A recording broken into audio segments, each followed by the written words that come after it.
Driving Force Radio. In this segment, we're joined by Terrence Quinn, the Planning and Services Director and for Community Planning and Sustainable Development at in Douglas County, Colorado. He has over 17 years of experience in regional, municipal, and county planning in his repertoire. Welcome to the show, Terrence. Thanks, Jen. Great to be here. You know, Terrence, in our last segment, we were talking about the Glendale Riverwalk, but there are so many projects on the table, and you certainly have an exciting one going on down in Douglas County.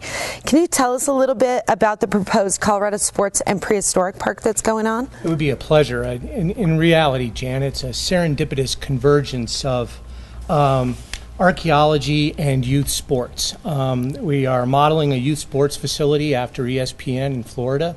And this is great for travel ball, traveling baseball teams.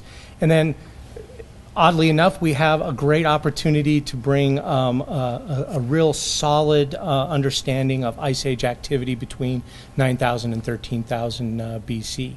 So with the mammoths and the llamas and all the other wonderful bones that are out there, we put these two things together and build it up around a town center. So it's a great opportunity. How does this fit into the broader economic development plans in Douglas County, Highlands Ranch, even the whole South Metro area? Yeah, that's a great question. You know, one thing that our county commissioners are very in tune with is making sure that they create a thriving community. And as you know, a thriving community requires commerce. It requires great jobs. And, you know, we're really looking and pushing for jobs. Tourism is a great opportunity to bring those jobs here. And when you can bring jobs and tourism to an area like Douglas County, the neighboring communities from Lone Tree, Centennial, Littleton, they are all going to benefit. There's going to be money. People are going to be coming and wringing their pockets out down there, and everyone's going to be able to benefit. So we're really taking a very broad approach to looking at that throughout the South Metro area. Terrence, are there any issues that have arisen with this project, since it could be using taxpayer money to construct the private development Sterling Ranch, where the sports complex is going to be? I mean, that certainly has created some controversy about growth and even water. Can you talk about that? The growth and water components of this whole area, and Sterling Ranch is part of that. The county has zoned and in support of an urban style of development down there in that part of the in the county, which is just south of Chatfield Dam. The county has also put forward the Lamb Spring Board to make sure that the Lamb Spring actually gets a museum built eventually someday. So growth is anticipated and supported by our county commissioners, and putting the money, tax money, into infrastructure to benefit the state, which is really what the RTA is about in the first place. If we don't have that TIF, if that tax increment financing isn't available to us, we end up not being able to put that infrastructure in the ground to bring the beneficial economic activity to the area. Well, and when we talk about that, when we talk about the funding and we talk about sort of this, I hate to use the word competitive, but to a certain extent it's competitive, approach to the way this is all going on. And Douglas County is county. It's not a city. It's not a municipality directly. So it's a little bit different. Talk about the value proposition of the county working on this versus singular cities, and what the value proposition is in terms of the other projects going on statewide. Well, we think that there's other projects in counties you'll see out in Montrose, but we believe that a county has an opportunity to offer up lower taxes in the long run. We don't have the same incentive package that, say, a municipality does, where they can throw money at a project.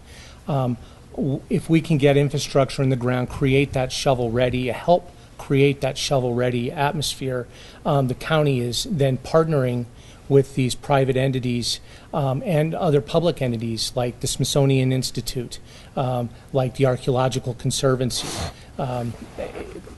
We can work together to bring all that shovel-ready, and beyond that, our value is that it's a lower cost, and that the location itself is lovely, lovely ground to put these places on. So. It really is. And it sounds like you've got some really interesting public-private partnerships going on with this project. Can you address some of that, and what does that look like? Well, Dennis Stanford from the Smithsonian Institute in Washington, D.C. Views the Lamb Spring as one of the most unique archaeological sites in the United States. It is providing a very intact record between 9,000 and 16,000 BC. So that is a great partnership to have. If you look at Archaeological Conservancy wanting to protect these things, the Northwest Douglas County Economic Development Commission, they are very interested in what kind of things they can bring to the table, especially in that urban center that we want to build. So these are some of the partnerships. There's a whole lineage of them. As you know, development isn't easy anymore, and it requires a lot of participation by a lot of folks. Terrence, the idea for a museum at Lamb Springs has been around at least since 2005, I believe. Has private money been raised, and where does it stand in terms of the private sector? It is. One thing is with this site, the Archaeological Conservancy wants to make sure that the site will be protected. And so therefore you don't see a lot of overt activity drawing attention to the site for security reasons. But there is private interest. There are tours that can be taken if you sign up at Douglas County.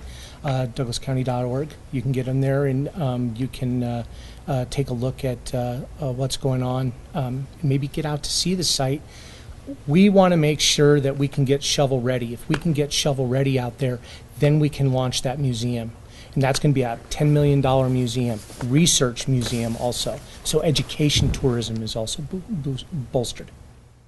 Well, you know, Terrence, we have to go to break here in a few minutes, but if listeners want to learn more, if they want to go out and take a look, where do they go? How do they get more information? DouglasCounty.co.us. We're all there. You come on down. Call me personally if you wish. I'll gladly talk your ear off about this if you want. And where is it located? It's going to be south of Chatfield Dam, basically at the intersection of Titan Road and US 85.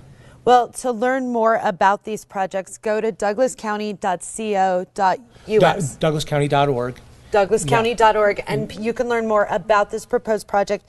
Terrence, thank you so much for your perspective.